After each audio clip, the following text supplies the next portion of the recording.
আমার ভাইজানেরা, ও জওয়ানেরা, যুবকেরা, আল্লাহর ওলি ছোট হযরত যে সময় এসে বললেন, আব্বাজান আপনি তম্বি করবেন না, রাগ করবেন না, আপনার নিজে হাতে পানি দেওয়া ওই শশা গাছে শশাটা এখনো রয়েছে, আমি নিজে দেখে আসলাম। হাজী মুস্তাফা মাদানী রহমাতুল্লাহ আলাইহি বললেন, এ আমার বেটা বলো কি, একটু আগে আমি দেখে আসলাম শশাটা ছিঁড়িয়ে নেওয়া হয়েছে, তুমি বলছো শশাটা গাছে আছে। বলেন, জি আব্বাজান, বিশ্বাস না হয় আপনি একবার নিজে গিয়ে দেখে আসুন। ও মুসলমান ভাইরা আমার, আল্লাহর ওলি হাজী মুস্তাফা মাদানী রহমাতুল্লাহ আলাইহি এ সময় তিনি শশা গাছের কাছে চলে গেলেন, গিয়ে দেখতে পেলেন শশাটা আগের মতো গাছেই ঝুলছে। জোরে বলুন। হুজুর তো অবাক, আমার চোখ দেখেছে শশাটা তুলে নেওয়া হয়েছে আর তারপরে আবার শশাটা গাছে ঝুলছে, তাহলে নিশ্চয়ই এর মাঝখানে যেটা ঘটেছে সেটা হলো কারামাত। এই কারামাত দেখিয়েছে কে? উনি বুঝতে পারলেন এই কারামাত দেখিয়েছে আমার ছোট বেটা ওয়াজিহুদ্দিন মুস্তাফা, যার মাজারটা কোথায়? বড় হুজুর কেবলার মাজারের পাশেই, দাদা হুজুরের যে মাজারের বাউন্ডারি, এই বড় হুজুরের মাজারের পাশে। দেখেছেন আপনারা?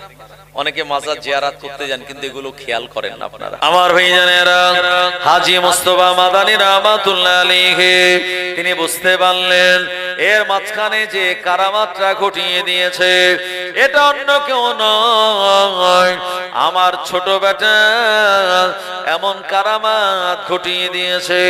সুতরাং আমি তার আব্বা হায়াতে আমার বেটা ছোট, এই ছোট অবস্থাতে এমন কারামাত দেখায়, এরপরে যদি আরো এমন কারামাত দেখায় মানুষের ঈমান তো দুর্বল হতে পারে।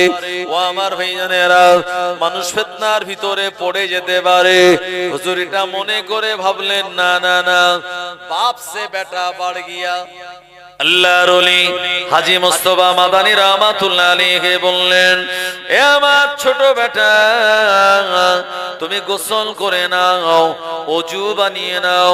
গোসলের ভিতরে ফরজ আছে 3টে, ওযুর ভিতরে ফরজ আছে 4টে। এগুলি আদায় করার পর তুমি নতুন জামা কাপড় পরে ফুরফুরা শরীফ মসজিদে চলে যাও, যে মসজিদটা হলো মাটির মসজিদ, ছাউনিটা হলো টানির ছাউনি। আজও হাজী মুস্তাফা মাদানী রহমাতুল্লাহ আলাইহির জামানার ওই টালির ছাউনির মসজিদ আজও ফুরফুরা শরীফে রয়েছে। কথা ঠিক কিনা? এই বড় দরবারে যেখানে মুখে আজান হয়, এই ভিতরে ডেকোরেশন করা আছে তাই বোঝা যায় না, আসলে একদম মসজিদের ভিতরে দেওয়াল আজও মাটির দেওয়াল, উপরে টালির ছাউনি। আমার ভাইজানেরা, ওই মসজিদে হাজী মুস্তাফা মাদানী বললেন, যাও নামাজ পড়ো 2 রাকাত, আর নামাজ পড়ে ওখানে শুয়ে পড়বে মসজিদে। আব্বাজান যেমন বললো তেমনটা আর করে গোসল করে ওযু বানিয়ে নতুন জামা কাপড় পরে 2 রাকাত নামাজের নিয়াত করে নামাজ কালাম আদায় করে এ মসজিদের ভিতরে শুয়ে পড়লো। হাজী মুস্তাফা মাদানী রহমাতুল্লাহ আলাইহি আল্লাহ রাব্বুল আলামিনের দরবারে বেটার বিরুদ্ধে বরদোয়া করে বলল, ও রাব্বুল আলামিন আল্লাহ, আমার বেটা আমার সামনে কারামাত দেখায়, আল্লাহ আপনি আমার বেটাকে তুলে নিন, আমার বেটার মওত দিয়ে দিন। আমার ভাইজানেরা, আব্বা আম্মার দোয়া যেমন কবুল হয়, আব্বা আম্মার বরদোয়া আল্লাহর দরবারে তৎক্ষণাৎ কবুল হয়ে যায়। হাজী মুস্তাফা মাদানী রহমাতুল্লাহ আলাইহি হাত নামানোর আগে আমার আল্লাহর হুকুম হয়ে গেল, মালাকুল মউত আজরাইল আলাইহিস সালাতু সালাম এসে ছোট হযরত জির জানটা কবজ করে নিলেন। সবাই বলেন, ইন্না লিল্লাহি ওয়া ইন্না ইলাইহি রাজিউন। ছোট হযরত জি ওই ফুরফুরা শরীফের এই মাটির মসজিদের ভিতরে, এখন সে আর জিন্দা নেই, এখন লাশ হয়ে গেছে, মারা গেছে। কেন? আব্বা তার বিরুদ্ধে বরদোয়া করে দিয়েছে। আমার ভাইজানেরা, পৃথিবীতে সবথেকে যার দোয়া বেশি কবুল হয় সেটা হলো মায়ের দোয়া, তারপরে বাপের দোয়া। এই জন্য পিতা মাতার দোয়া আল্লাহর দরবারে তৎক্ষণাৎ কবুল হয়। আমি আপনাদের গ্রামে এসেছি, দোয়া চাইবো। ফুরফুরা শরীফের হুজুর আসবেন, তিনিও দোয়া চাইবেন। ইমাম সাহেব আছেন মাশাআল্লাহ, সুন্দর ভালো ইমাম, তিনিও দোয়া চাইবেন।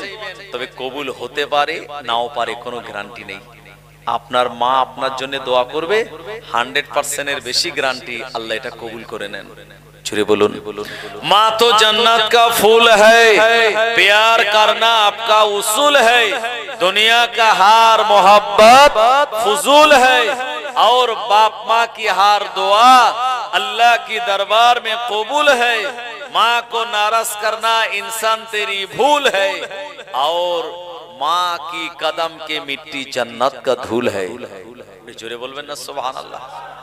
আবার ভাইজানেরা, ও নবীর উম্মতেরা, হুজুরের ইন্তেকালের পর খবরটা চারিদিকে ছড়িয়ে গেল। ছোট হযরত জি রাহমাতুল্লাহ আলাইহি আর দুনিয়া জমিনে তিনি নাই, মসজিদের ভিতরে নামাজ পড়ার পর ইন্তেকাল করে গিয়েছেন। এই সংবাদটা বাড়িতে যখন গেল, দাদি আম্মারা কান্নাকাটি করা শুরু করে দিল। ও নবীর উম্মত যারাই শুনলো, দলে দলে দলে দলে মানুষেরা, ছোট্ট বাচ্চা হাজী মুস্তাফা মাদানী রাহমাতুল্লাহ আলাইহির বেটা ছোট হযরত জির লাশটা দেখার জন্য মানুষেরা সেখানে ভিড় জমিয়েছে। সবার ভিতরে চাপা কান্নার আওয়াজ, সবার মন খারাপ। এত সুন্দর ভালো ছেলে অল্প বয়সে দুনিয়া থেকে বিদায় নিল। আমার আল্লাহ এ ছেলেটাকে ডেকে নিল। ও আমার ভাইজানেরা, যত সময় যায় মানুষের সমাগম তত বাড়তে থাকে। হঠাৎ করে কিছুক্ষণ পর একজন বুড়ি মহিলা এক ঘটি দুধ নিয়ে ফুরফুরা শরীফের জমিনে হাজির হয়ে গেল। কি ব্যাপার, এত লোকজন কেন? বলো বুড়িমা, তুমি জানো না আজকে হাজী মুস্তাফা মাদানী হুজুরের ছোট বেটা দুনিয়া থেকে ইন্তেকাল করেছে, মসজিদে তার লাশ আছে, এই ছেলেটা মারা গেছে, সবার মন খারাপ, তাই সবাই কাঁদতেছে, তুমি জানো না? বুড়ি তো শুনে অবাক। বুড়িমা বলছে, বলো কি? বলে, হ্যাঁ ঠিক বলছি, আমরা ভুল বলছি না। বুড়িমা বলছে, তোমরা যা বলছো আমি অঙ্কে মেলাতে পারছি না। বুড়িটা কিন্তু মুসলমান নয়, হিন্দু ঘরের একজন মহিলা। সে বলছে, তোমরা যা বলছো আমি তা অঙ্কে মেলাতে পাচ্ছি না, কারণ এই ছোট হযরত জি যিনি আব্বাজান হাজী মুস্তাফা মাদানী একবার আমাকে তার কাছে নিয়ে চলো। আবার ভাইজানেরা, মানুষেরা তানাকে ধরে হাজী মুস্তাফা মাদানী রাহমাতুল্লাহ আলাইহির কাছে নিয়ে গেলেন। এই সময় বুড়িমা বললেন, হুজুর এত মানুষের মনটা কেন খারাপ, কি কারণে তারা কান্নাকাটি করে একবার বলুন। এই সময় হাজী মুস্তাফা মাদানী রাহমাতুল্লাহ আলাইহি নিজের ছোট বেটার ইন্তেকালের কথা বলে বুড়িমাকে বললেন, বুড়িমা আমার বেটার ইন্তেকাল করার কারণে সবার মনটা খারাপ, সবাই কাঁদতেছে। বুড়িমা বললেন, না না না, আমি তো বিশ্বাস করি না। আমি দেখলাম কিছুক্ষণ আগে আপনার বেটা ছোট হযরত জি তিনি আমার বাড়িতে গিয়েছিলেন। জোরে বলেন। হাজী মুস্তাফা মাদানী বলছে, আরে কি বলছো তুমি? বলছে, হ্যাঁ এই কিছুক্ষণ আগে আপনার এই ছোট বেটা আমার ঘরে গিয়েছিল, আর আপনারা বলছেন যে সকালবেলা সেই ছেলেটা মারা গেছে। আল্লাহর ওলি হাজী মুস্তাফা মাদানী বললেন, বুড়িমা ব্যাপারটা আপনি একবার আমায় খুলে বলুন। এ সময় বুড়িমা বলেছিল, আল্লাহর ওলি হাজী মুস্তাফা মাদানী আমার বাড়িতে একটা গাই গরু ছিল, এই গাই গরুটা দুধ দহন করে ওই দুধ বিক্রি করে আমার সংসার চলতো। হঠাৎ করে এক অজানা রোগে আক্রান্ত হয়ে আমার সেই গরুটা মারা গেল। এই গরুটা মারা যাওয়ার পর আমি গরুর সামনে বসে বসে কাঁদতেছিলাম। এ সময় আপনার বেটা ছোট হাজরাজি আমার কাছে চলে গেল, গিয়ে বলল, ও বুড়িমা কাঁদো কেন মা? আমি বললাম, আমার দুধ দেওয়া এইরকম একটা গরু মারা গেল, এ কারণে তার শোকে আমি কাঁদতেছি। আর মনে মনে চিন্তা করি কেমন করে আমার সংসার চলবে। ছোট হাজরাজি আমায় বলেছিলেন, ও বুড়িমা আপনি এক গ্লাস পানি আনুন। আমি এক গ্লাস পানি আনলাম। ওই পানিটা আপনার ছোট বেটা ফু দিয়ে দম করে দিয়ে আর ওই মরা গরুর গায়ের ওপরে ছিটিয়ে দিল।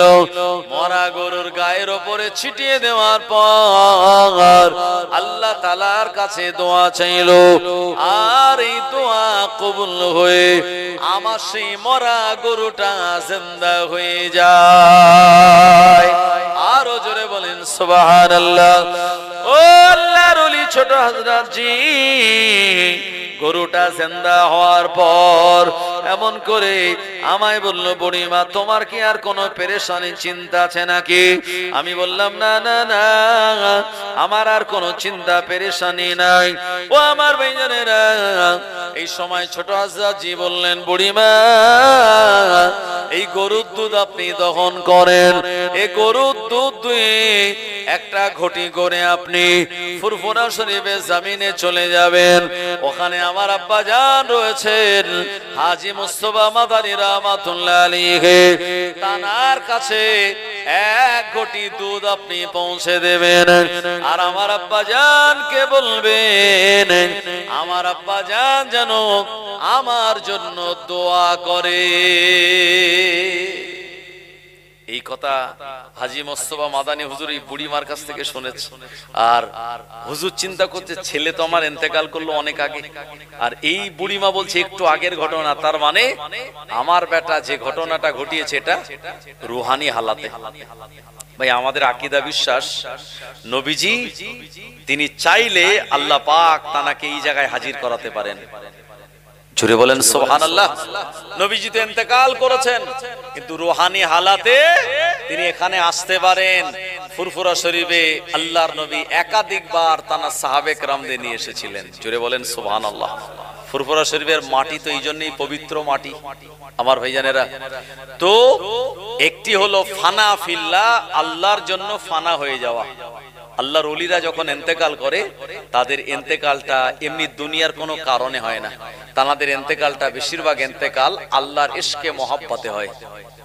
সেজন্য খাজা গরিবে নওয়াজ যখন ইন্তেকাল করেছিলেন তার কপালের উপরে লেখা হয়ে গিয়েছিল, হাজা হাবিবুল্লাহ মাতা ফি হুব্বিল্লাহ, হাজা হাবিবুল্লাহ ইনি আল্লাহর দোস্ত, আল্লাহর বন্ধু, মাতা ফি হুব্বিল্লাহ আমার আল্লাহর মহব্বতে দুনিয়ার জমিন থেকে বিদায় নিয়েছে।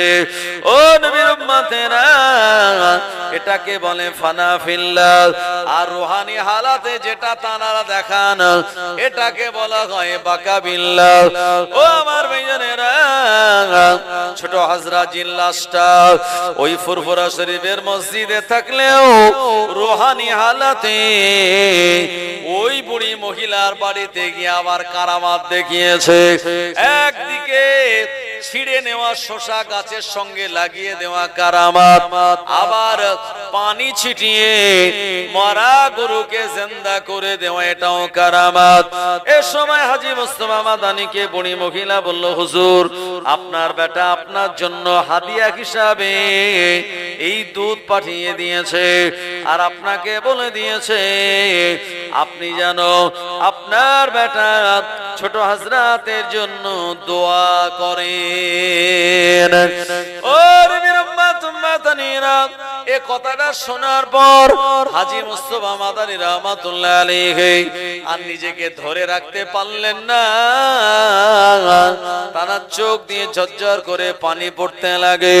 আল্লাহ দরবারে তওবা করে বলে, আল্লাহ ও রব্বুল আলামিন, আল্লাহ আমার বেটা এমন কারামাত দেখালো, এমন কারামাত দেখানেওয়ালা বেটার বিরুদ্ধে বরদোয়া করাটা আমার জন্য সত্যি তো ভুল হয়েছে। ও আমার ভাইজানেরা, ও নবীর উম্মত মাদানীরা, হাজী মুস্তাফা মাদানী রাহমাতুল্লাহ আলাইহি এ সময় তিনি কাঁদতে লাগলেন সন্তান ফিরে পাওয়ার জন্য। কিন্তু সন্তান একবার মারা গিয়েছে, ও সন্তান তো আর জিন্দা হবে না।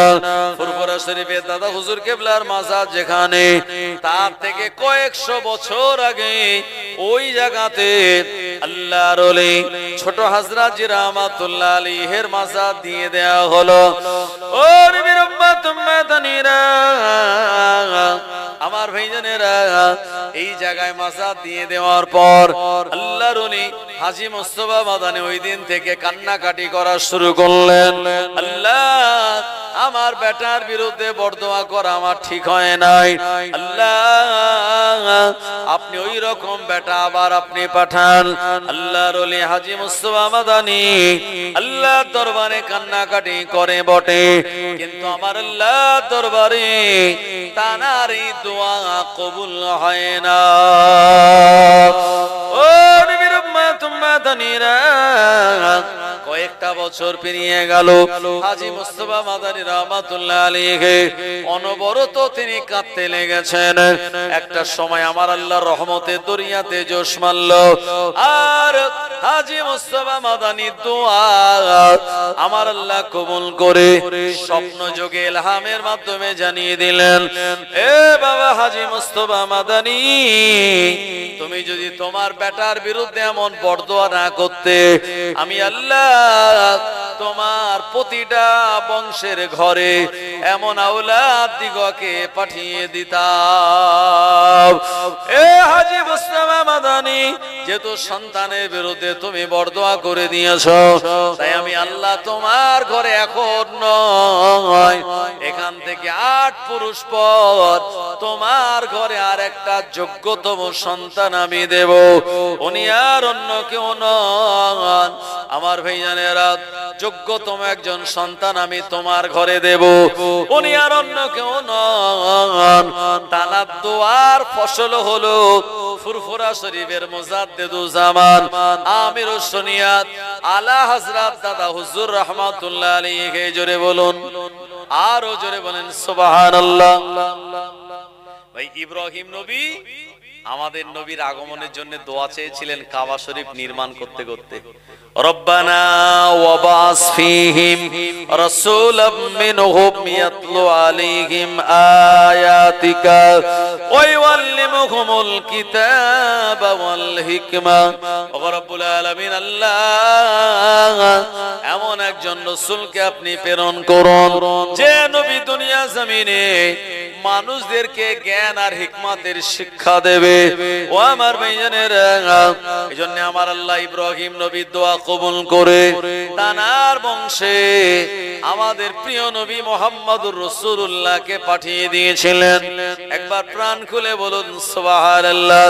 এজন্য নবীজির বংশের সঙ্গে ইব্রাহিম নবীর বংশের একটা তাল্লুক, রিলেশন রয়েছে।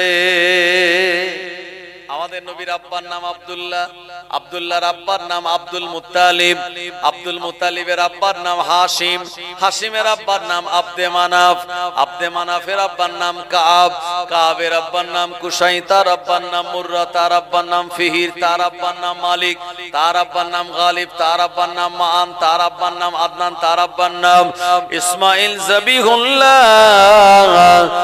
আর তার আব্বা জানের নাম হলো ইব্রাহিম খলিলুল্লাহ। আরো জোরে বলেন সুবহানাল্লাহ। আমার ভাইজানেরা, এই ইব্রাহিম নবীর বংশে আল্লাহ যত বৌমা দিয়েছিলেন, মানে তানার পুত্রদের যারা স্ত্রী, তানারা সব দিনদার আল্লাহওয়ালা ছিলেন।